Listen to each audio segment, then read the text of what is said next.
Bueno, pues muy buenas tardes a todos. Muchas gracias por acompañarnos aquí en esta mesa de diálogo sobre la arquitectura tapatía vista desde afuera, que bueno, van a estar aquí eh, participando Laura Barba, Michael Snyder y Fabián Capello. Bueno, grandes amigos, grandes personas. Esta es una mesa de diálogo que creo que de manera informal ya ha pasado varias veces entre nosotros. Si pusiéramos aquí unos mariscos al centro y una botella de Bacardí, es un domingo que ya ha pasado. Entonces, creo que pues está muy interesante como poder compartir esto con el resto de ustedes. Y pues nuevamente muchísimas gracias a todas las involucradas y organizadoras de este evento. Y bueno, me voy a permitir nada más leer las semblanzas de los participantes para dejarlos hacer de las suyas. Bueno, Laura Barba, socia y codirectora de Diagrama Arquitectos de 2016 a 2021, es arquitecta por el Instituto Tecnológico y de Estudios Superiores de Occidente, ITESO, del 2015. Ha realizado estudios complementarios sobre historia, arte y arquitectura en Harvard Extension School, en el School of Museum of Fine Arts de Boston y en el Colegio de Artes de París, así como en el Centro de la Cultura Arquitectónica y Urbanística de Guadalajara y pues nuevamente en el Fora.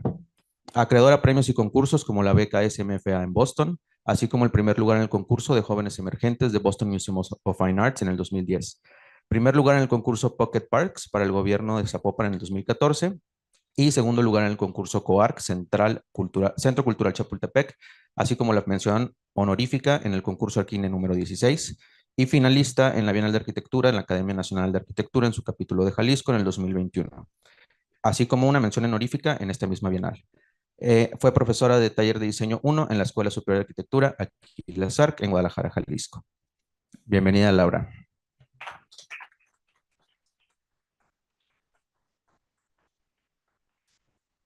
Bueno, Michael Snyder es un periodista independiente radicado en la Ciudad de México y especializado en comida, arquitectura, viajes y cultura. Puras cosas buenas. Es colaborador habitual de la T Magazine y ha escrito para diversas publicaciones, incluidas el New York Times, LA Times, The Believer, The Nation, Scientific American, The Caravan, Lucky Beach, Travel and Leisure, Saber Food and Wine, Punch Eater y Roads and Kingdoms, entre otros. Antes de mudarse a México, Michael vivió 5 años en Mumbai, India, donde contribuyó tanto a publicaciones extranjeras como revistas regionales, incluidas Architectural Digest, perdón, Indian Quarterly, y se desempeñó como editor colaborador en ambas, GQ India, The Caravan, Open y The Tiempos de India. Michael se graduó Phi Beta Kappa y Magna Cum Laude en la Universidad de Colombia en el 2010 con una licenciatura en literatura inglesa y religión comparada. Bienvenido, Michael.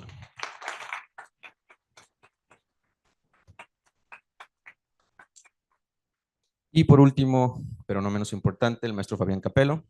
Fabián Capello es un diseñador de mobiliario y productos diversos y realizó sus estudios en la University of Art and Design de Lausanne, Suiza. En 2009 obtuvo el grado de maestría en diseños de productos en el Royal College of Art de Londres. Fundó el estudio Fabián Capello en 2010 en Londres y en ese mismo año y el siguiente fue galardonado con residencias de investigación en Corea, Portugal e Italia, en donde trabajó directamente con artesanos locales. En estas estancias identificó recursos locales no valorados para incorporarlos a sus procesos de diseño. De estos resultados han quedado algunas obras en la colección permanente del British Council. Su trabajo abarca una amplia gama de productos, así como diversas escalas, para instituciones públicas, museos y galerías de diseño prestigiosas, como en el Museo de las Artes Decorativas de París en el 2015. Se ha enfocado en extender el diseño no como un ejercicio aislado, sino como un elemento de conexión entre la gente y su vida, los modos de producción y la cultura, el lugar y su identidad. En 2015 fue seleccionado como uno de los 20 mejores diseñadores menores de 40 años por la revista Wallpaper. Mudó su estudio a la Ciudad de México en 2016 y desde entonces su trabajo ha estado influenciado por la complejidad cultural local. Bienvenido, Fabián Capello.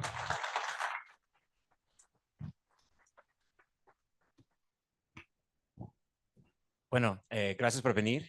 Antes que nada, quisiera agradecer a Arabella por invitarnos y por organizar este evento. Pues la idea es que esa conversación sea lo más como abierta y fluida posible. Entonces, quisiera empezar preguntando a Laura, que es de Ciudad Obregón, en Sonora, que tú, antes de llegar a Guadalajara y pues apenas llegando a Guadalajara, ¿qué tanto idea tenías de la existencia de una escuela tapatía en la arquitectura y cómo te fijaste en como las características principales de lo que ahora llamamos la escuela tapatía? Hola a todos, muchas gracias por la invitación para participar en este conversatorio. Pues yo crecí en Sonora y me mudé a Guadalajara en 2010. E inicialmente cuando me mudé aquí para estudiar arquitectura no tenía una idea clara de cuál era la identidad de la arquitectura tapatía, ¿no? Fue un poco más adelante.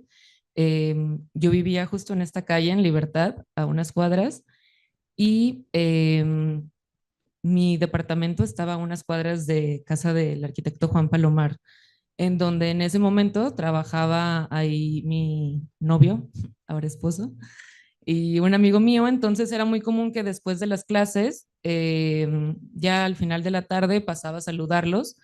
Y fue con Juan Palomar con el que empecé a comprender un poco de la importancia de este legado histórico en la cultura de arquitectura en Guadalajara, ¿no? Juan nos hablaba muchísimo de la formación de la Escuela Tapatía de Arquitectura y de lo importante que era nosotros siendo alumnos el intentar comprenderla, intentar entender por qué nació, cuáles eran sus ideales, cuáles eran sus principios, no con un afán de mimetizar formalmente el esfuerzo de estos arquitectos, sino con la intención de cultivar un interés profundo y genuino por las tradiciones, ¿no? La Escuela Tapatía de Arquitectura fue un movimiento que se dio alrededor entre 1924 y 1936, que se caracterizó por un grupo de ingenieros que hacían proyectos con ciertas ideales en común, ¿no? Uno de ellos era el tratar de voltear a ver ciertos elementos de la arquitectura popular en Jalisco e intentar retomarlos, ¿no? Intentar retomar como este ambiente de magia, serenidad, intimidad y traerlo también a la ciudad, ¿no? Eh, yo creo que fue un momento clave para la arquitectura en Guadalajara. Esto fue previo a que se fundara la primera escuela de arquitectura y creo que es un buen ejemplo para analizar también cómo como alumnos vamos generando un pensamiento crítico, ¿no? En ese momento, eh, pues comenzó con tener un poco de referencias internacionales sobre la arquitectura mediterránea, cuando Luis Barragán hizo unos viajes y entonces de estos libros de Ferdinand Bach notó que en esa arquitectura mediterránea podía vincular ciertos elementos de las tradiciones populares de las zonas rurales de Jalisco con la arquitectura mediterránea y entender así que había una raíz desde la arquitectura clásica y también morisca, ¿no? Entonces creo que eso fue como una especie de espejo a lo que estaba pasando aquí y también como de justificar el qué tantas cosas podríamos hacer si volteamos a ver a las mismas construcciones que están ya en nuestro país y las empezamos a usar ahora que estamos viviendo en un contexto mucho más urbano, ¿no? Pues fue un momento en el que las casas se buscaba mucho esta transición entre los espacios exteriores y los interiores, donde se buscaba mucho incluir patios, jardines, fuentes, como una vinculación muy clara con el espacio natural y siempre estar buscando generar un ambiente, una atmósfera de silencio, de serenidad, de contemplación, ¿no? Estos mismos ideales creo que es algo que identifica ahora a la arquitectura tapatía contemporánea, en la que siento que no es necesariamente replicar una fórmula o copiar ciertas formas, mimetizar un lenguaje quizá más visual o más estético, sino mantener esa curiosidad genuina de volvernos a preguntar cuál es nuestra historia, de dónde venimos, cuál es nuestra raíz, o sea, qué es lo que nos identifica. Y a mí me da mucha risa y me encanta, ¿no? En algunas clases o reuniones en las que he ido, recuerdo que hace poco alguien hizo un comentario, también arquitecto, que decía, es que yo estaba platicando con mi cuñado, que es cardiólogo, y un poco se reía de nosotros porque decía, yo voy a un congreso de cardiología y entonces lo que hablamos es como bueno, ¿qué está pasando en 2024? ¿Qué nuevos avances tecnológicos hay? ¿Hacia dónde apunta? ¿Qué problemáticas deberíamos estar trabajando?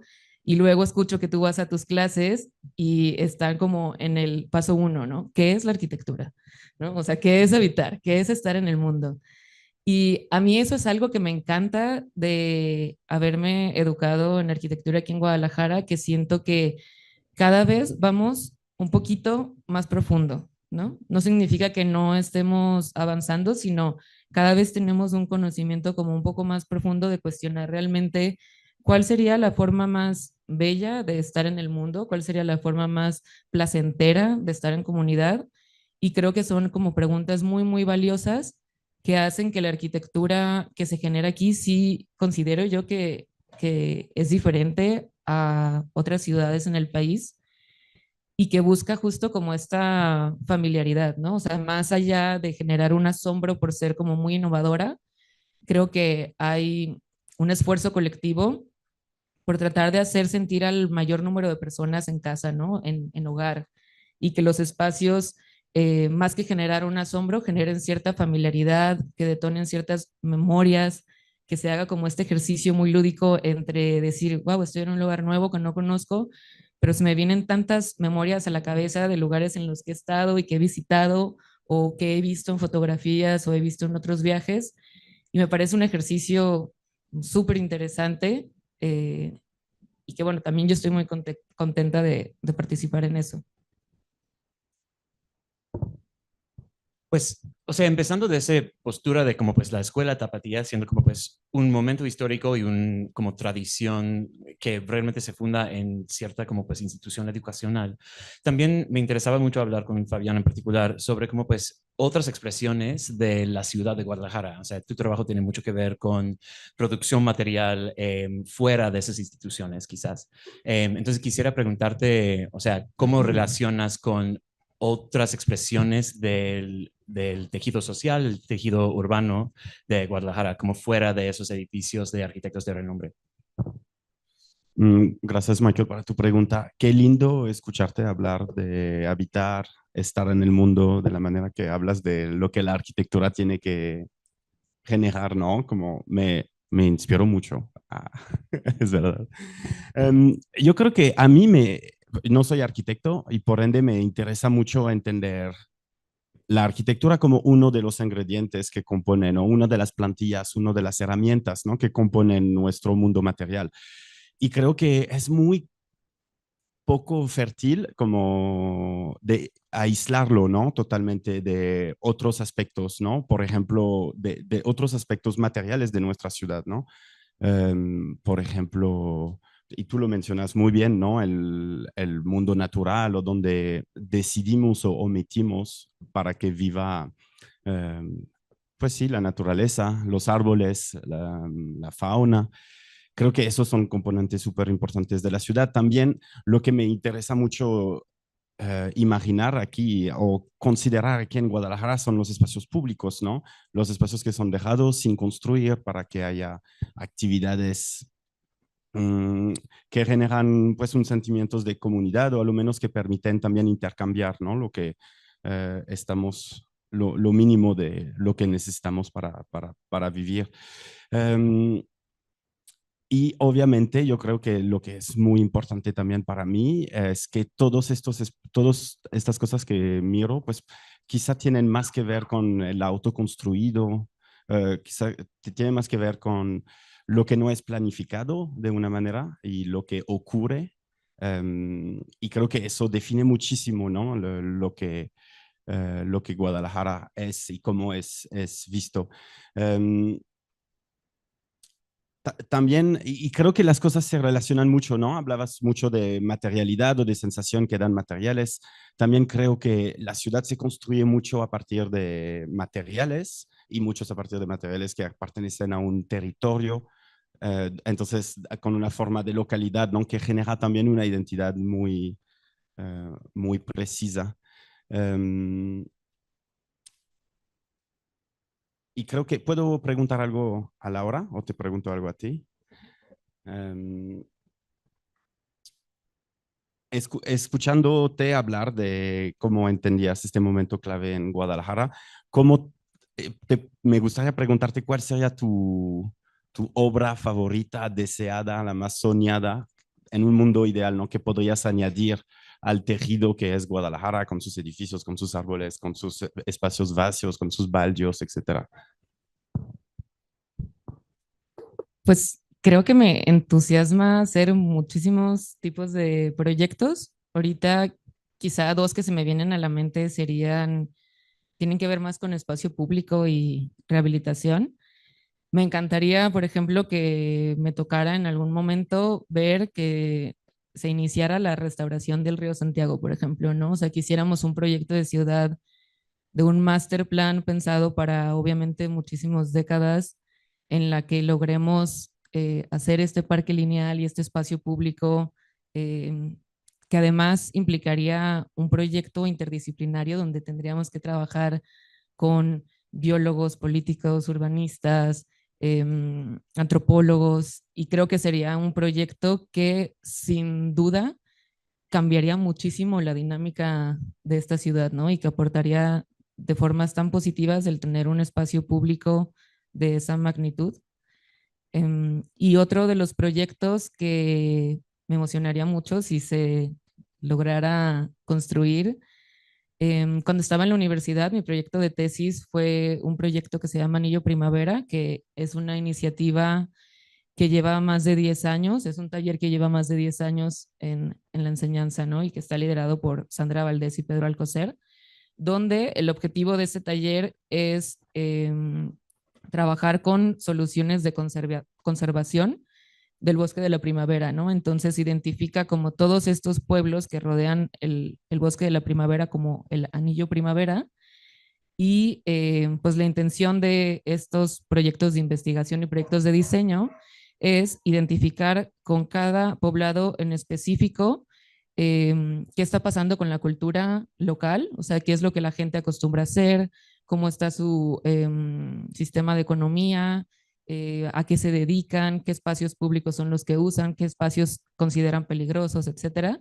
En mi caso, a mí me tocó trabajar junto con un equipo de trabajo, con otros alumnos, en un pueblo que se llama San Juan de los Arcos, y es uno de los pueblos que dentro del anillo periférico está un poquito más alejado del bosque, ¿no? Y fue muy interesante porque estuvimos durante un año yendo a visitar semanalmente y hacer como este proceso primero de socialización antes de proponer un proyecto de diseño, en el entender qué tan vinculados o desvinculados se sentían al bosque en ese momento, y entender también como las fortalezas y carencias que había en ese sitio, ¿no? Al final la propuesta que nosotros hicimos fue una serie de senderos que conectaban ciertos hitos, donde pudimos catalogar de alguna forma cuál era el patrimonio dentro del entorno construido, pero también cuál era el patrimonio dentro del entorno no construido, ¿no? Del entorno natural. Entonces íbamos identificando también como estos hitos intangibles que tienen que ver más como con una cultura, con ciertos ritos. Y bueno, descubrimos que mucho de este poblado, este pueblo lo atraviesa una carretera y del otro lado hay un espacio natural muy rico, donde hay una presa, están también las ruinas de un torín, una antigua plaza de toros, hay unos espacios arbolados muy, muy grandes que se usan como una capilla al aire libre. Entonces son espacios que un poco han quedado medio abandonados, y que hablando con las personas mayores, sobre todo que vivían en ese pueblo, había una desvinculación entre las tradiciones que ellos hacían y la gente joven que como simplemente ya no, pues ya no era tan accesible llegar a esos sitios o ya no tenían el mismo ritual, ¿no? Entonces creo que en ese proyecto, a través de más la investigación que la arquitectura, creo, fue que resignificamos un poquito o hicimos como algunas propuestas más bien que se podrían llevar a cabo sin la intervención de ninguna otra institución, ¿no? Hicimos propuestas de senderismo o pequeños pabellones de madera sobre los sembradíos de caña, que es lo que siembran allá. Y un poco la intención, por ejemplo, de estos pabellones era que nos comentaban que todas las personas del pueblo trabajan en la agricultura, ¿no? Pero sus jefes no son de esos poblados, son de otras localidades. Entonces realmente no tienen buenas condiciones de vida mientras están trabajando, no hay espacios con sombra, no hay comedores, no hay espacios para las siestas, aunque son jornadas súper largas. Y un poco la intención de estos pabellones era diseñar un manual de autoconstrucción de cómo se puede hacer este pabelloncito, que estaba en pilotes para que se ajustara a la topografía del terreno y que entonces ellos mismos pudieran presentárselo a sus jefes y decir, queremos hacernos este espacio más digno para poder trabajar y obviamente estar más sanos, más felices, más productivos y que entonces pues como que básicamente se pudiera autogestionar y replicar, ¿no?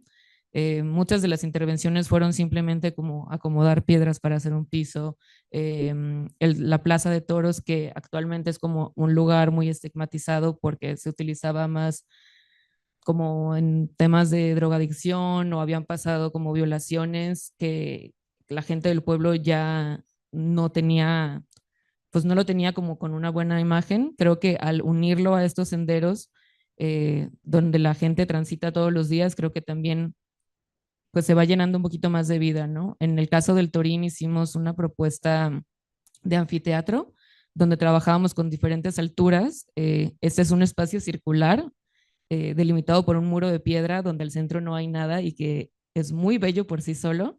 Ves como un pedazo de cielo, pero que, que no estaba funcionando, ¿no? Y que la gente no lo tenía como en alto estima y que simplemente con entender quizá un poco de las actividades, la mayoría de la gente de ahí camina todos los días a Tala para comprar todos los recursos, entonces era simplemente como diseñar ese sendero de en lugar de caminar por la carretera, podemos caminar por ese espacio natural en el bosque que atraviesas y pasas por ciertos sitios de tu pueblo como el Torín, etcétera, y que simplemente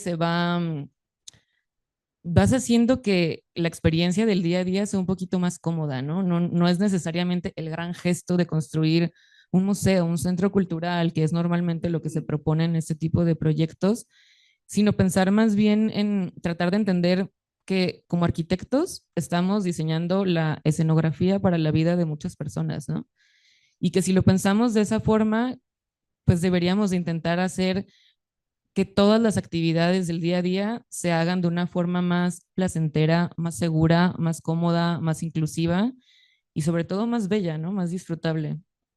Creo que quizá como esos dos, o sea, si se pudiera dar seguimiento al proyecto que ellos tienen de Anillo Primavera, que tienen más de 100 propuestas de lo que se podría hacer en todos estos poblados para conservar justamente el bosque, sería increíble y también la restauración del río sería, wow, utópico, ¿no? O sea, me imagino que sería un impacto impresionante en todas las personas, no solamente las que viven cerca de esa zona, sino toda la ciudad. Bueno, qué interesante que solo nos propones caminos, ¿no? De una manera. Los dos proyectos son eso. Y creo que tiene algo que ver con también la posibilidad de caminar en una ciudad, ¿no? Y ¿quieres preguntar algo, Michael? ¿O tenemos una pregunta para ti? Como quieras. ¿Tienes una para Michael? Sí, bueno, yo estaba un poco curiosa con el tema de cuando estábamos hablando del movimiento de la Escuela Tapatía de Arquitectura en Guadalajara. Quería preguntarte si dentro de todas estas investigaciones y artículos que has escrito y lugares que has visitado, si encuentras quizá en otro país un movimiento similar o una escuela ideológica similar en algún otro sitio. Bueno, siento que hay un par de formas distintas para pensar en qué consiste un movimiento, ¿no? O sea, yo creo que lo más como semejante en cuanto a la estética formalmente, filosóficamente, quizás sería la escuela de Oporto, empezando en los 50, 60, con esa búsqueda de una identidad regional, de los fundamentos de en qué consiste una casa tradicional portuguesa. Ahí con unos como raíces raras de que el gobierno, la dictadura, justo estaba buscando lo mismo para imponer una visión de como Portugal tradicional, lo que sea, y contrataron a unos arquitectos que estaban en ese momento trabajando a buscar como pues una modernidad para aplicar ahí en Portugal, y bueno, con esos fondos buscaron una investigación muy profunda sobre la arquitectura vernácula en todos lados de Portugal, y propusieron como un cierto tipo de regionalismo que tiene ciertos rasgos en comunes. Pero dentro de Latinoamérica yo siento que hay como también las lineajes y genealogías, de cierta forma, que se desarrollan en instituciones educativas, sobre todo.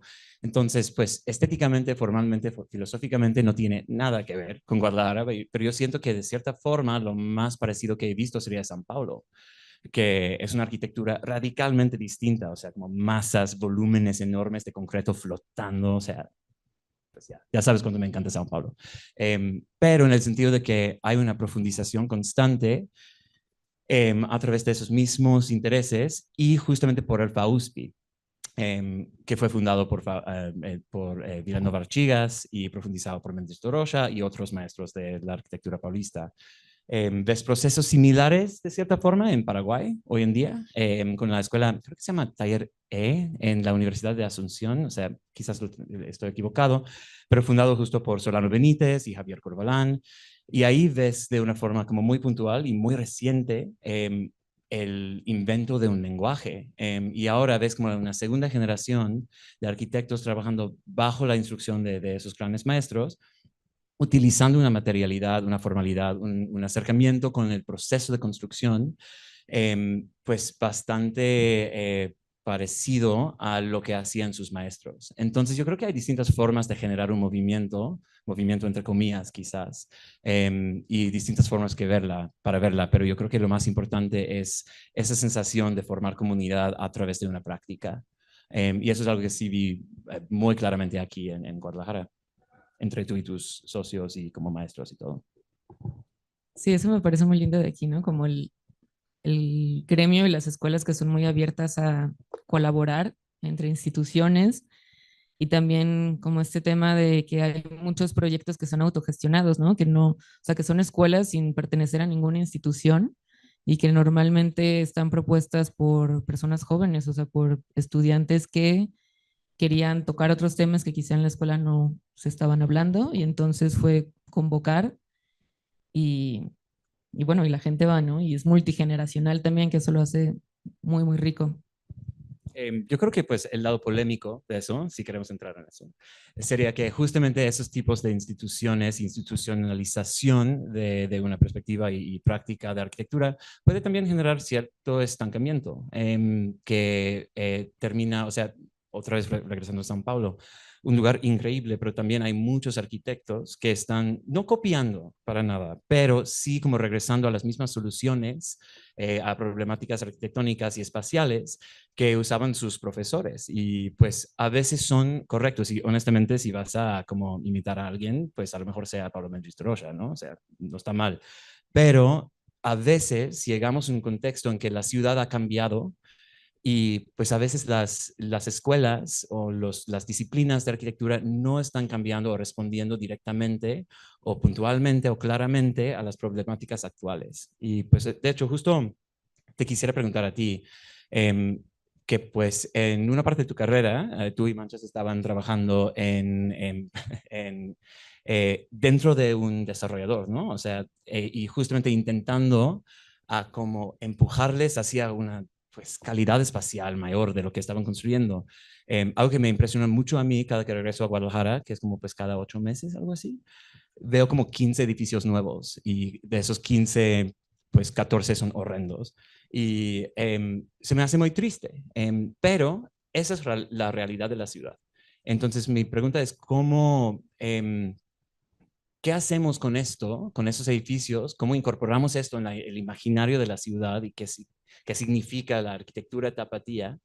¿Y cuáles son como no sé, las ideas, los fundamentos de la escuela tapatía que sí se puede aplicar a esos edificios? ¿Y cuáles son los que yo no vivo acá, que tienen que dejar atrás para poder realmente lidiar con esos problemas del desarrollo y la verticalización de esta ciudad? Sí, ese es un tema súper interesante porque digo, para mí también ha sido un cambio radical del 2010 que llegué aquí y ahora ver el paisaje construido o el entorno construido en los últimos 14 años, ¿no? Ha cambiado radicalmente. Justo, de hecho, cuando yo me gradué de la universidad, mm, fue cuando empezó quizá en 2015 como a, a crecer verticalmente Guadalajara. Y recuerdo que mis profesores sí nos decían como aléjense de ahí, ¿no? Va a ser cansadísimo, es incontrolable, es ingobernable. Enfóquense, o sea, busquen enfocarse un poquito más en lo doméstico, ¿no? Y bueno, necia que soy, y Luis también, fue como claro que no, o sea, si esto se está construyendo con esta velocidad y esta voracidad, ¿por qué no deberíamos de estar involucrados los arquitectos en esto, ¿no? Y a mí algo que me impresionaba muchísimo es que todos los desarrollos que se construían, muchos de ellos no tenían arquitectos en sus equipos, ¿no? O sea, eran financieros gestionando cómo construir. Y a mí me parecía que sí había como una distancia muy grande y una falta de comunicación entre el gremio arquitectónico y urbanístico con este movimiento que estaba pasando, ¿no? Y que simplemente como voltear hacia el otro lado e ignorarlo, pues no va a hacer que se frene y no va a hacer que mejore, ¿no? Em, en ese momento nosotros también teníamos la idea de, para comenzar nuestro estudio de arquitectura, que teníamos que autogestionarnos nuestro propio trabajo, ¿no? Que los dos siendo foráneos, yo siendo de Sonora y él de Tamaulipas, pues nunca íbamos a tener como el encargo de la tía que te dijo, oye, hazme una casa, etcétera. Entonces que nos tocaba a nosotros salir y gestionar los proyectos, ¿no? Y una iniciativa que tuvimos desde el inicio fue como ir viendo lotes en Guadalajara o terrenos abandonados o casas que estaban en deterioro y tratar de gestionar un proyecto para presentárselo a algún inversionista privado y poder hacerlo, ¿no? Un poco así surge Diagrama, que fue nuestro primer estudio de arquitectura, el que tuvimos hasta el 2022. Y bueno, con ese proyecto trabajamos de forma interdisciplinaria con muchas personas distintas. Trabajamos con personas dedicadas a bienes raíces, a la construcción, a financiamientos de bancos, analistas, mercadólogos, etcétera. Y había una intención como muy clara de tratar de comprender cuál era la demanda de vivienda de Guadalajara, ¿no? Esto también era un grupo de personas jóvenes, o sea, todos teníamos menos de 30 años, quizá habían solo como el 5% del equipo era de 40 para arriba. Entonces, pues sí era como buscar hacer esta utopía, ¿no? Y cómo podemos hacer un puente entre este movimiento que está pasando y este crecimiento vertical y la idea de proponer una mejor ciudad. Entonces, bueno, muchos de los proyectos fue cuestionar el qué se estaba ofertando en ese momento, ¿no? O sea, qué consideraban como un departamento digno los desarrolladores y qué consideraban como las amenidades en las cuales tenían que cumplir como un tipo de checklist, ¿no? O sea, el lobby de triple altura, check. Alberca gigante en la azotea que nunca se usa, check. Y entonces como que se iban haciendo proyectos que creo que tenían que ver más con voltear a ver, voltear a ver lo que estaba pasando en otras ciudades o en otros países, que el tratar de generar un lenguaje desde aquí, ¿no? O sea, desde Jalisco. Nosotros un poco de lo que intentamos proponer fue el ponerle mucha atención a lo que pasaba en las plantas bajas, ¿no? El cómo podemos relacionar el edificio con la calle y quizás si nos pedían desde el día uno, oye, ¿sabes qué? Toda la planta baja va a ser estacionamiento porque lo necesitamos y ya sobre eso van departamentos. Sí buscábamos dialogar en cómo poder hacer que las plantas bajas fueran mucho más sociales, ¿no? Otra idea que buscamos incluir, creo que cada proyecto que hicimos fue como una pequeña tesis en las que íbamos como pensando en, en formas de vincular la vivienda vertical con la vivienda horizontal, ¿no? En uno de los proyectos, por ejemplo, pensamos en que las amenidades que se proponían normalmente en los edificios no son utilizadas porque la gente aquí, no sé si para bien o para mal, está muy acostumbrada a lo privado, ¿no? Como no es una ciudad tan colectiva como en otras ciudades. Y entonces como que esta idea de tener en la azotea un espacio completamente abierto donde no había ningún tipo de privacidad, vimos que era un poco también el tema del por qué no se usaba.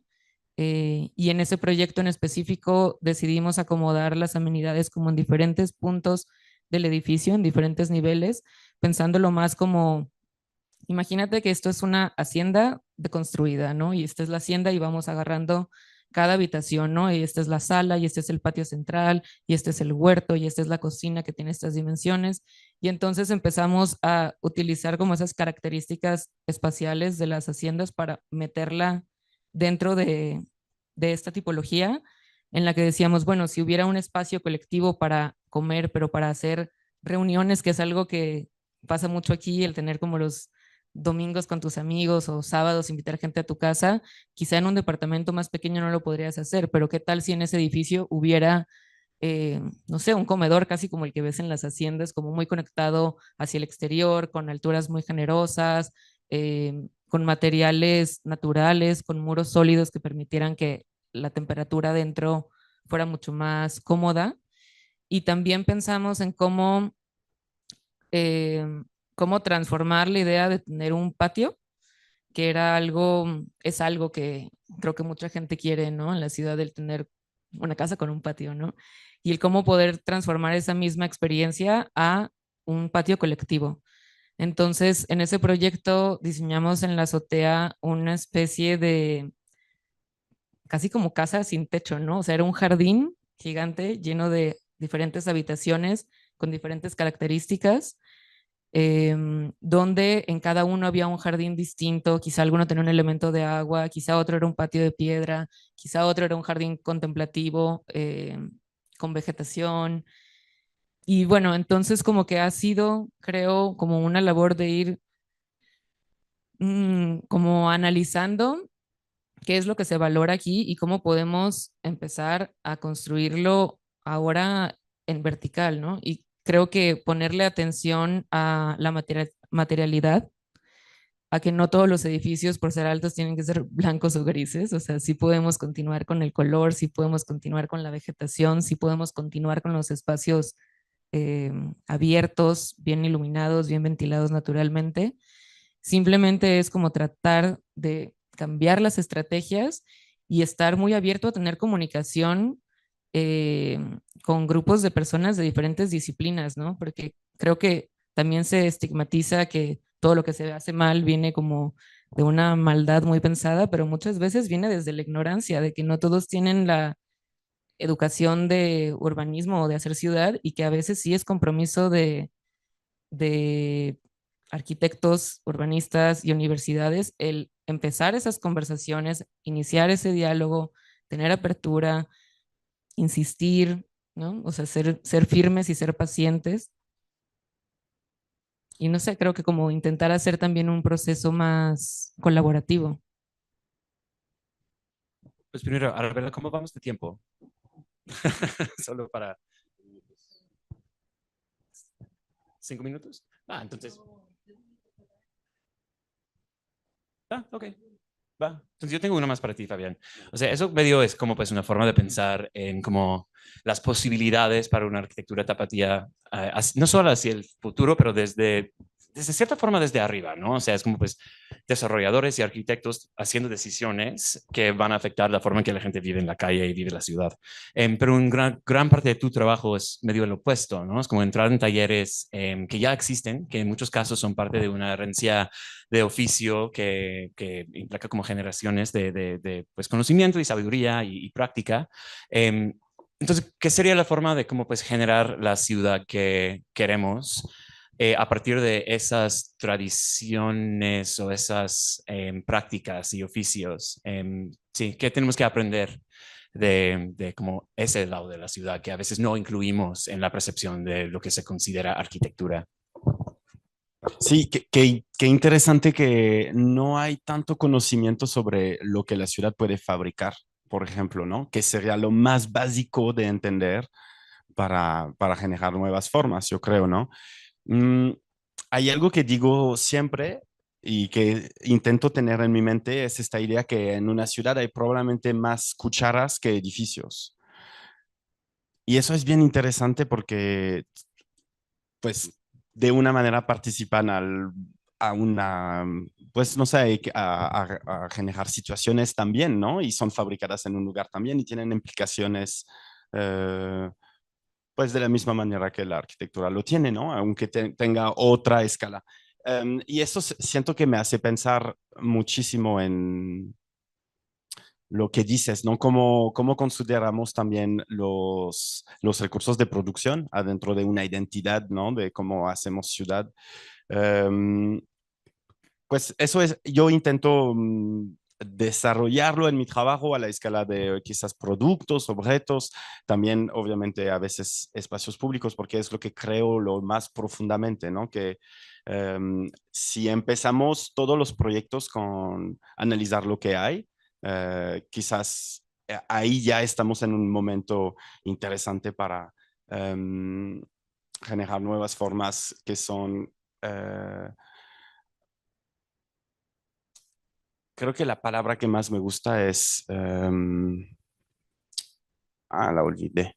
Pues soluciones apropiadas, es esa que me gusta mucho utilizar. Em, Luego es una decisión, ¿no? Yo lo hago a la escala de lo que puedo hacer, ¿no? Siento que sería muy interesante y también como llevar estos pensamientos adentro de las reflexiones que traen en su despacho, ¿no?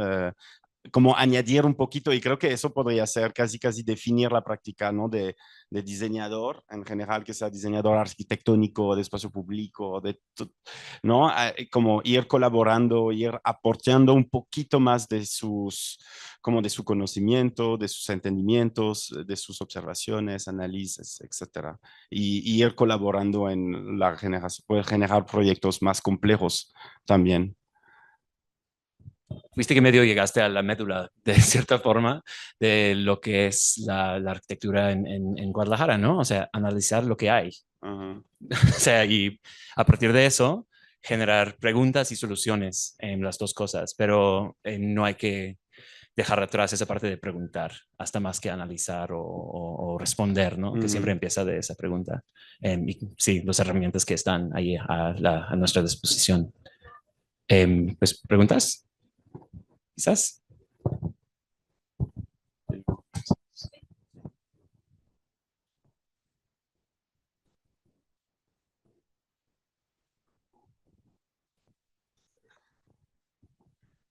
Hola, ¿qué tal? Buenas tardes. Mi pregunta es, dentro de sus ámbitos, cada quien tiene sus diferentes perfiles, si han visto cómo pues la arquitectura, en específico Tapatía, está considerando la situación climática actual, si hay maneras en las que se está transformando la manera de pues diseñar, construir objetos, edificios, espacios, porque pues estamos en una crisis y me interesa saber si eso ya ha permeado en esos ámbitos. ¿Puedo empezar? Sí.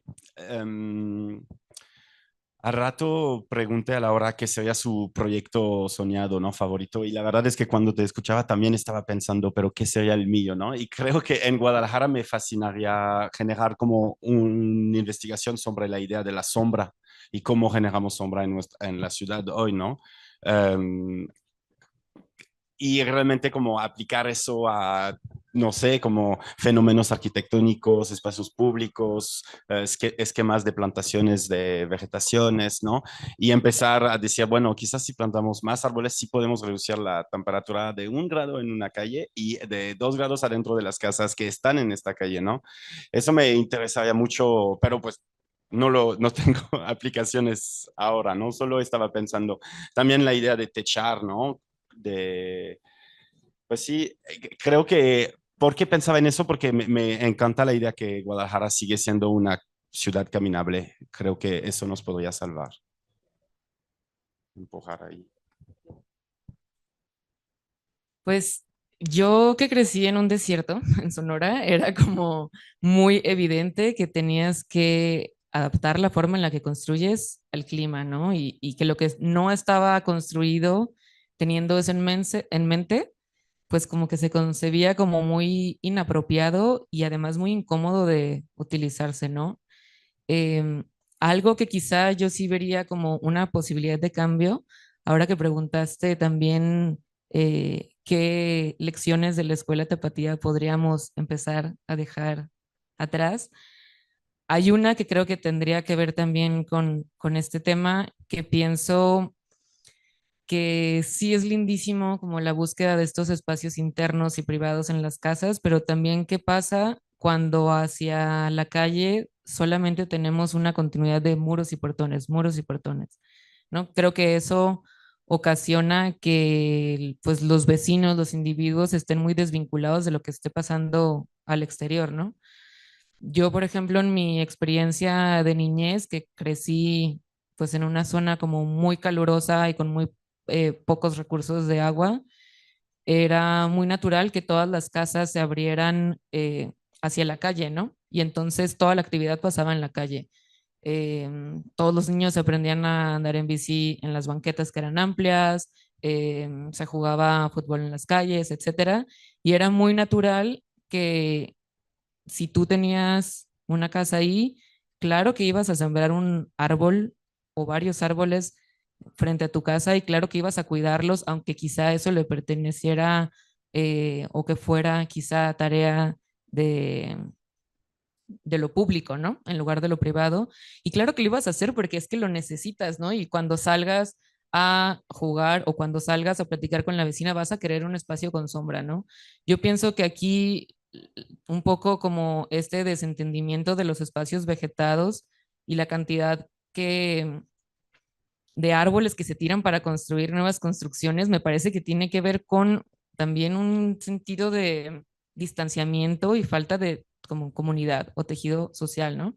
Justo ayer platicábamos de, por ejemplo, el Parque Rojo, ¿no? De por qué este que es un espacio público, que es un parque que lo acaban de restaurar, ¿no? O sea, tiene todos los elementos para que funcione correctamente, tiene lugares para niños, tiene mobiliario, tiene sombra, pero ¿por qué no funciona, no? Y realmente creo que el tema de que esté rodeado de locales comerciales, en lugar de tener un mix apropiado entre vivienda y locales, hace que también sea un espacio abandonado, ¿no? Y creo que eso se repite en muchas de las calles. Algo que yo pensaría quizá como una eh, propuesta a incentivar, un poco volviendo también al tema climático, sería el hecho de seguir fomentando, de trabajar con materiales regionales, ¿no? O sea, el impacto que tiene el importar materiales de otro país es grandísimo y entendiendo, como decía Fabián, qué es lo que tenemos aquí, qué es lo que tenemos a la mano. O sea, no solamente podría ayudar en temas ecológicos y económicos, sino también en tratar de definir un sentido de contemporaneidad con lo que estamos construyendo que haga sentido también con nuestra propia cultura, ¿no? Que nos dote de un sentido de identidad. Para intentar responder rápido, no, siento que hay mucho discurso, pero también difícilmente despachos pequeños de arquitectos van a poder incidir de esa forma masiva que necesitamos. Yo no puedo hablar directamente de la experiencia en Guadalajara porque yo no vivo acá, pero sí, o sea, algo que noté el otro día pasando por Zapopan, estoy en favor de cualquier proyecto de transporte público en base, o sea, period. No siempre está bueno construir transporte público, pero pasando por Zapopan y viendo la escala de esas estaciones de metro monolíticos, cuando ya sabemos que construir un BRT, como hicieron en Bogotá, sirve para lo mismo, quita espacio a los coches, siempre bueno, y pues es mucho menos caro. Entonces, mientras la política pública sigue girando hacia megaproyectos y la visibilidad y ser la cosa más flashy posible para vender la democracia, efectivamente, y no estoy hablando de las elecciones que acaban de pasar, pero, eh, pero siento que pues sin una política pública seria, pues todo el discurso que tenemos no va a servir por mucho. Eso dicho, tenemos que seguir hablando de esos temas y pues aunque sea cada quien trabajando en la forma que pueda. Yo que no produzco absolutamente nada, o sea, puedo sentar aquí y hablar. Pero sí, si eso es como un arquitecto haciendo una casa intentando minimizar el uso de concreto, bien, pero no es lo suficiente.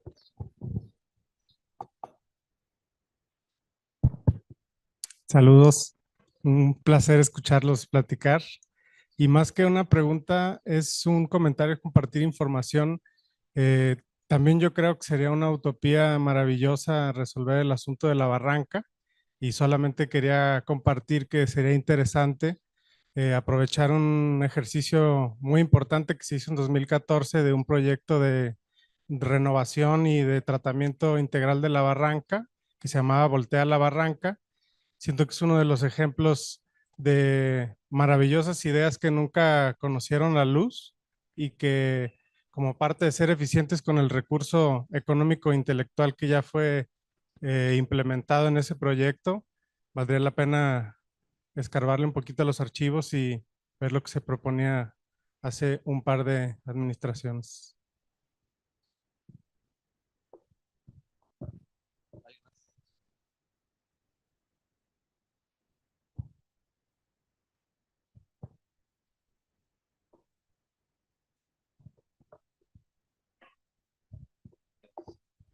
Muchas gracias. Buenas tardes. Bueno, al igual que ustedes, yo no soy tapatío. Recientemente, bueno, hace como un año llegué y me estoy enamorando de la ciudad. También empecé a investigar acerca bueno, de la Escuela Tapatía de Arquitectura y me di cuenta que muchas veces, muchas obras se han perdido por, ya sea gas en tiendas o edificios o cuestiones así. En una verticalización tan voraz como la tiene ahora Guadalajara, bueno, quería preguntarles qué solución proponen. Bueno, así como hay cosas malas, creo que hay cosas buenas como movimientos como el de Momo GDL o eh, Cívico, que recientemente también se abrió de vivienda colectiva, como estos movimientos en contra. ¿Qué soluciones plantean, por ejemplo, en ciudades muy densificadas como en Estados Unidos, Michael, de Chicago, Nueva York, donde se genera una apropiación de los edificios grandes o, eh, pues no sé, eso es un poco.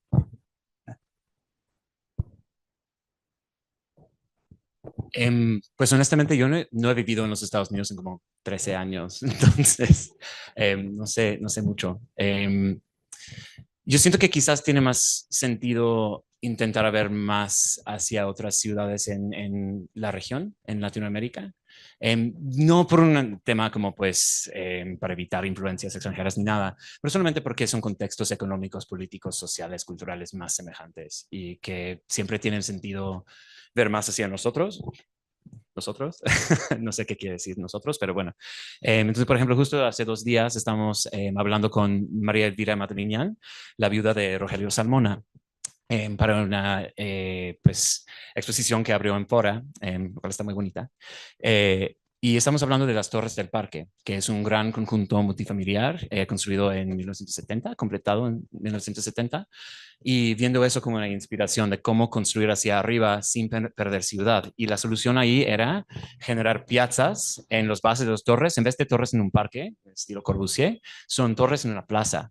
Y absolutamente no dejar a los desarrolladores poner rejas, lo cual quizás era más fácil en 1970 que en 2024. Pero esa es una solución entre muchas, ¿no? Yo no soy arquitecto, entonces yo solo puedo decir lo que he visto, ciudades que sí parece que funcionan mejor que otras. Otra sería que la verticalización no es la solución a la densidad. Las ciudades más densas del mundo no son verticales. Yo creo que son Barcelona y París, que tienen como de la densidad humana más, o sea, en sus centros históricos, y es porque tienen muy buen espacio público, entonces la gente puede vivir con menos espacio privado. Entonces, parte de la solución a la densidad es generar parques y generar espacios donde la gente puede convivir y generar una cultura de convivencia que cruce las fronteras de clase, que evita, no evita esos discursos, pero que nos lleva a compartir espacio. Y con eso podemos quizás aprender poco a poco a vivir con un poco menos privado y compartir más de nuestras vidas entre nosotros. No sé si eso es una respuesta a tu pregunta, perdón.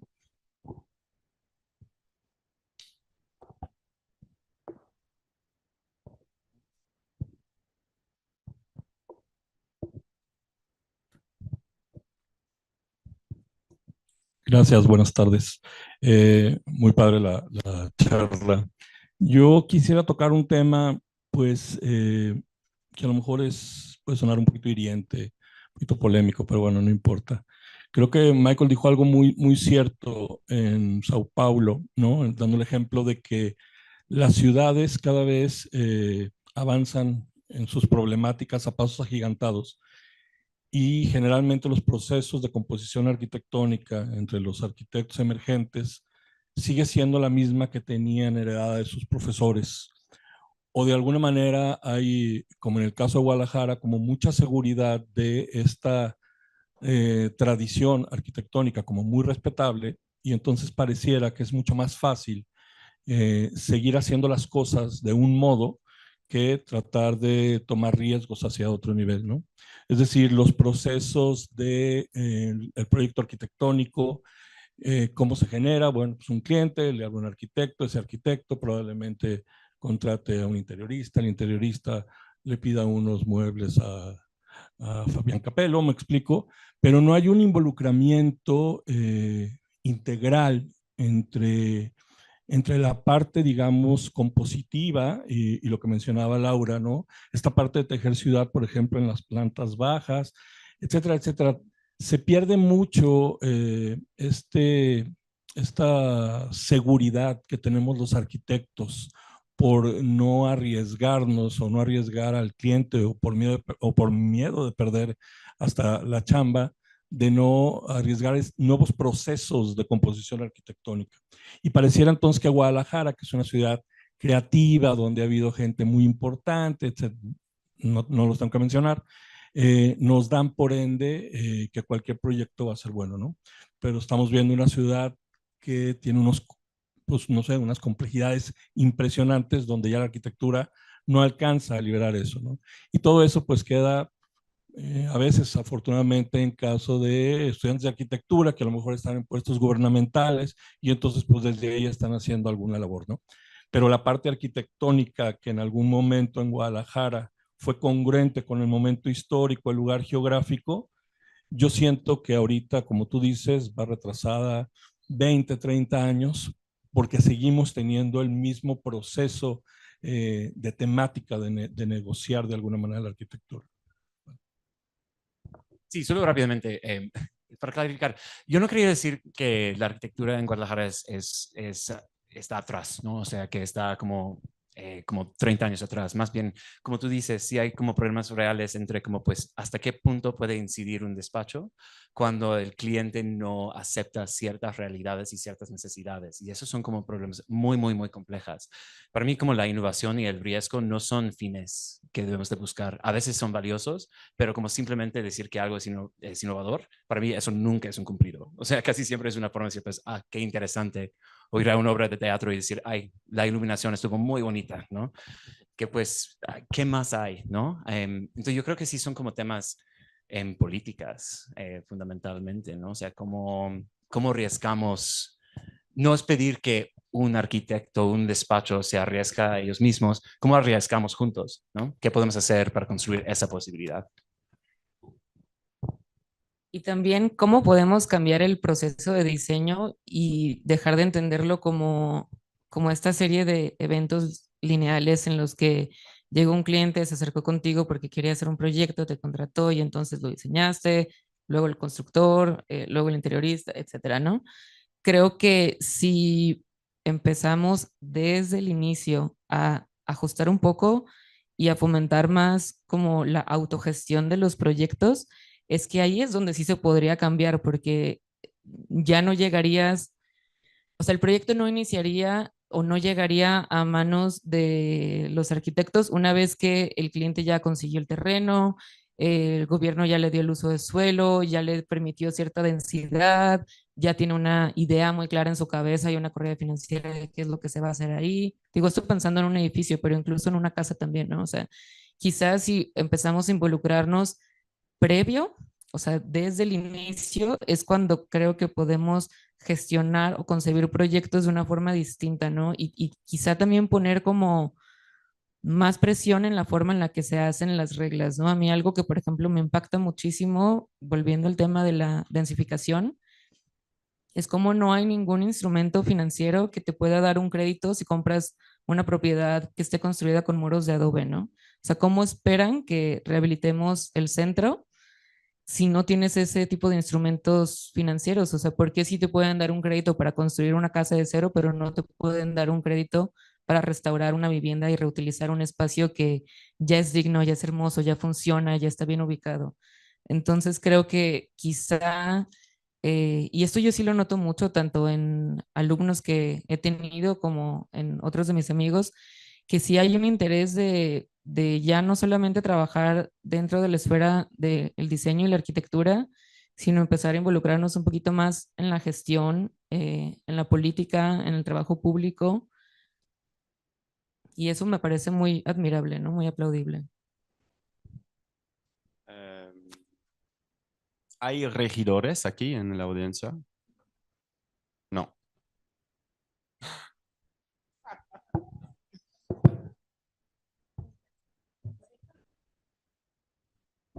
No quería ser rudo, no, pero la verdad es que estamos aquí nosotros hablando con muchas ideas. Yo no entiendo como una torre nueva que se construye en el centro en 2024, no hablo de 2019, ¿sabes? No, en 2024 con banquetas de 80 centímetros, ¿no?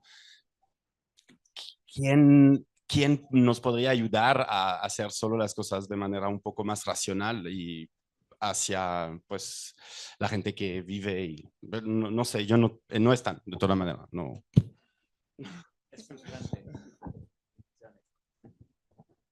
Justo eso iba a decir yo, que estaba escuchando a Michael decir que cuando el cliente no quiere, no hay mucho que un despacho de arquitectura pueda hacer. Y justo estaba pensando en las políticas de Nueva York de los edificios de vivienda que tienen, o sea, son súper estrictas, ¿no? O sea, todos los edificios de vivienda que son verticales tienen que tener una plaza pública en la parte de abajo y los requisitos de las plazas públicas son súper exactos, tienen que tener un cierto número de asientos viéndose cara a cara, un cierto número de asientos en círculo, un cierto número de asientos en línea, para que las personas que trabajan en lugares cerca puedan comer en las plazas de los edificios de vivienda vertical. Tienen que tener un porcentaje de sombra, un porcentaje de plantas, un porcentaje de acceso al agua, etcétera, etcétera.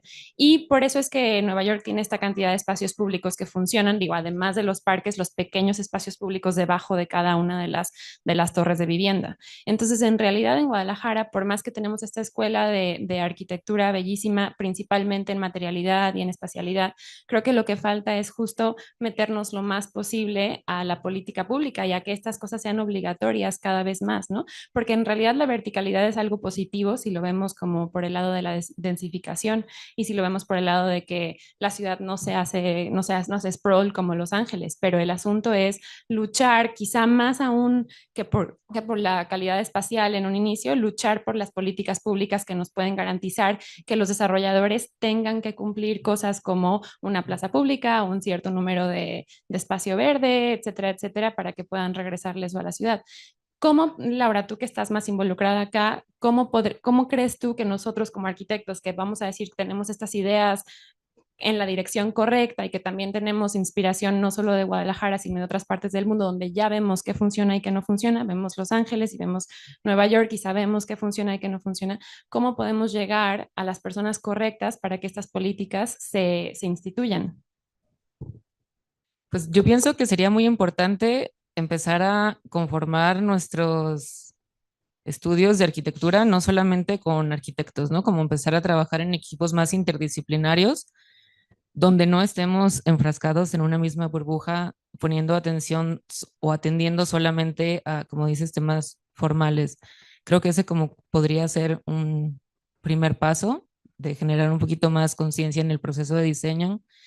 Y también esto de ser muy consciente cuando levantas un muro que estás separando, ¿no? O sea, creo que es algo que se da con mucha naturalidad el tratar de separar mucho el espacio privado de lo público y que quizás sí está en nosotros el cuestionarlo, concientizarlo, dialogarlo con alguien más y pues generar también como esta capacidad de persuasión con argumentos. porque al final de cuentas sí que estamos súper involucrados, ¿no? O sea, somos un agente dentro, pues, de esta masa de construcción que pienso que sí deberíamos tener más como conciencia o presencia un poquito más radical, un poquito más, mm, ¿cómo lo digo? O sea, con principios mucho más claros e irrefutables, ¿no? Y creo que si no, que si esto no solamente es un esfuerzo individual, sino que se convierte en un esfuerzo colectivo, es decir, si varios estudios lo están haciendo, creo que tendríamos como mucha más posibilidad de construir de una forma más adecuada y más integrada al contexto social, político, económico, natural.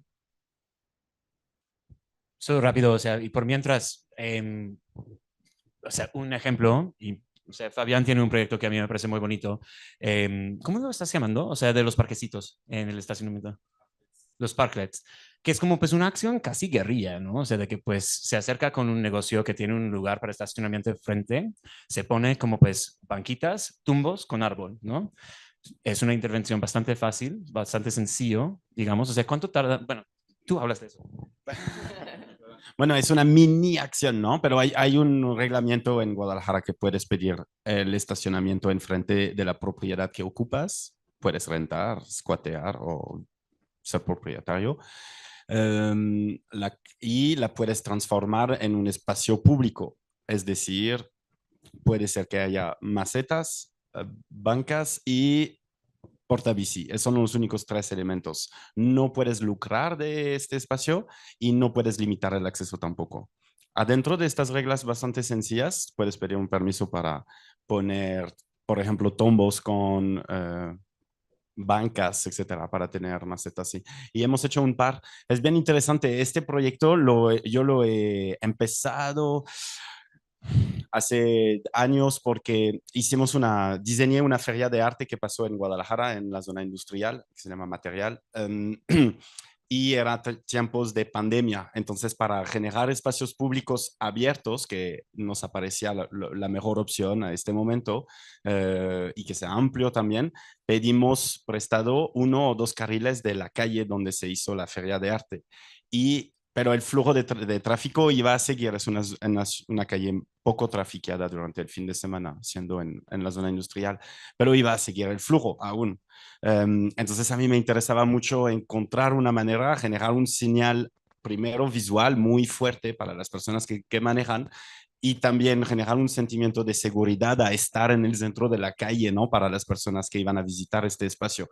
Y la idea del tambo, perdón, me apareció como bastante útil. Es un objeto que cuesta 200 pesos de segunda, de buena calidad.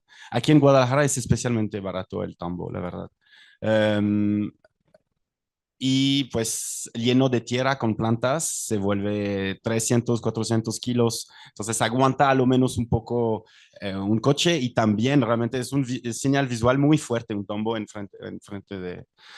Y eso, entonces lo empezamos así y luego lo hice en mi estudio, enfrente de mi estudio, utilicé unos que recuperé de la Feria de Arte para ponerlos. Fue bien complicado, la verdad, en una calle, en un barrio, tuve, no sé, como 6 meses de problemas porque yo no que me interesaba poco pedir permiso para quitar un coche, ¿no? Y entiendo que está bien hacerlo, pero a mí no me llamaba tanto la atención. Pero un vecino principalmente se quejó y se quejó y hay maneras, la verdad, de quejarse. Por ejemplo, se puede simplemente mandar un mensaje en Facebook o un post en Facebook adentro de diferentes Facebook de organizaciones gubernamentales como Movilidad, como otros que vienen directamente a tocar a tu puerta, ¿no? O directamente dentro de 1 o 2 semanas. Y eventualmente pedí el permiso, lo obtení y desde este momento lo estoy proponiendo a gente gratuitamente, como si quieren, si necesitan ayuda, los puedo ayudar, sí, claro. Y yo no gano dinero ahí, realmente les pongo en contacto con mi herrero, el herrero ya sabe cómo hacer las piezas y se hace. A través, sí. Hay un trámite sencillo que pedir, que me parece una de las cositas interesantes, ¿no? Y creo que más bien el problema es que el trámite está, pero tú no sabías, por ejemplo, cuando te interesa muchísimo eso, ¿no? Y no sé, pues anoté algo, no es maldad, es falta de educación. Creo que tenemos todos que participar también a este esfuerzo de entender qué podemos hacer, a dónde, y qué nos conviene más como grupo, ¿no? Organizado, y intentar educar también adentro de... Eso es un ejemplo mini, ¿no? Lo de los parques, pero creo que tú mencionaste otros temas que como arquitectos, como diseñadores, tenemos que pues seguir peleándonos ahí.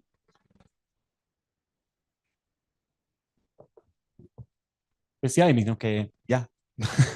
Bueno, pues muchísimas gracias a todos los que asistieron a la charla. También muchísimas gracias a los ponentes. Rápidamente, solo recordarles que a las 3:30 hay otro conversatorio, otra exposición sobre Mextrópoli que va a estar bastante interesante y los invitamos a que se queden aquí. También por participar, la ESARC le va a dar un departamento, ¿era? A cada asistente de vivir. No, ya no hay departamentos, pero sí hay cervezas. Va a haber cervezas en la parte de atrás para los que quieran para el calor. Y bueno, de nuevo, Fabián, Michael, Laura, muchísimas gracias.